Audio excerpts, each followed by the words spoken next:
what do you think of the idea that in Greece, well, for one thing, that the mother goddesses and fertility goddesses, etc., were all the same, but they were local versions, kind of like the Virgin of Guadalupe, Oh, the Virgin of absolutely. Yeah, it's totally Lourdes, what I think it is. Yeah, and everyone's got their own local version of it. and that like even in Catholicism, they almost seem to have reached the point of thinking that there are different Virgin Marys. I mean, they don't, if you ask, but the way they're venerated and imagined, it's almost as if they're a whole mess of them. And Well, certainly once you come over to the Americas, and once the Catholics come to the Americas, and then you see the indigenous people syncretize the Virgin Mary with their traditional goddesses, and you see a Black Madonna in Mexico and in South America, that was clearly not what the Catholics brought, but it's a synchronization with the local indigenous traditions. Mm-hmm.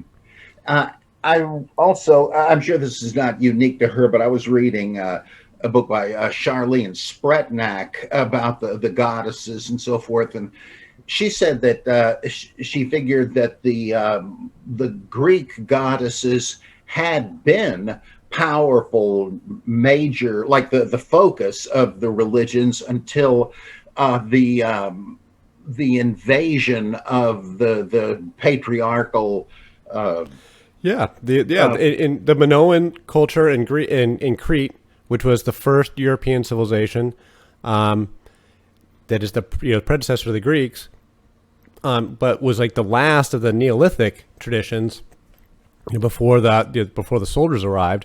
They were clearly, we don't really have their language, so we don't know everything, but they were clearly women led. I mean, they had queens that seemed to have been in charge, judging from their artwork. The women were pretty independent. It's all super sexual. They're all like half naked in all their artwork. And the women are participating alongside the boys in athletic contests and everything. And then later on, they get knocked out by a volcano, presumably, and then get defeated by the Mycenaeans. And then their whole culture goes away. And the Mycenaeans are one of these patriarchal, warlike folks. They're the folks of the Trojan War, as you know, but the audience may not all know. So the Mycenaeans are there from like 1500 to 1200 BC. They have the Trojan War, and then they get knocked out in the Bronze Age collapse, and they completely disappear, and they get replaced by the Hellenistic Greeks, who are related but a different people group, and they come along later. So they kept the goddesses, but shunted them right, down. And so then they water them down. So Demeter is still around; she's still very popular. But Hera, who is she has the title of the Queen of Heaven, but in all of the Greek Olympian mythology, she is not presented in a very admirable light at all. She doesn't do anything interesting. She spends all of her time chasing around Zeus's paramours and just being the jealous scold of these poor girls. They get raped by Zeus, and then they get chased around and hounded by Hera, until they get cast into some sort of awful doom. So Hera is sort of fulfilling the Hillary Clinton archetype.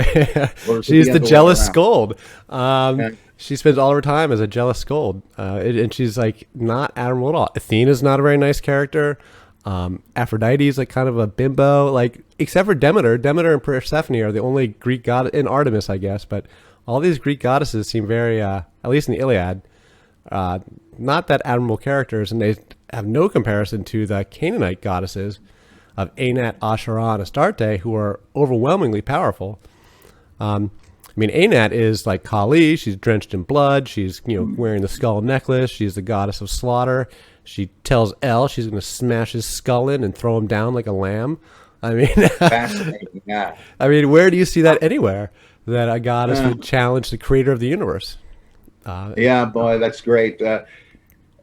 One thing that popped into my head as I was reading your fascinating book is that it seemed to me like a late example of this triad of goddesses that gets displaced is in Islam, where you had the three goddesses of Mecca, Al-Lat, Al-Manat, and Al-Uzza, versus Allah. And Absolutely. that's why apparently we have in the Koran, Allah begetteth not and is not begotten. It wasn't necessarily so much about the Christian Jesus, but as the whole thing with the Satanic verses, Yep. that was like an exegetical legend to try to figure out what the heck why did the prophet say this?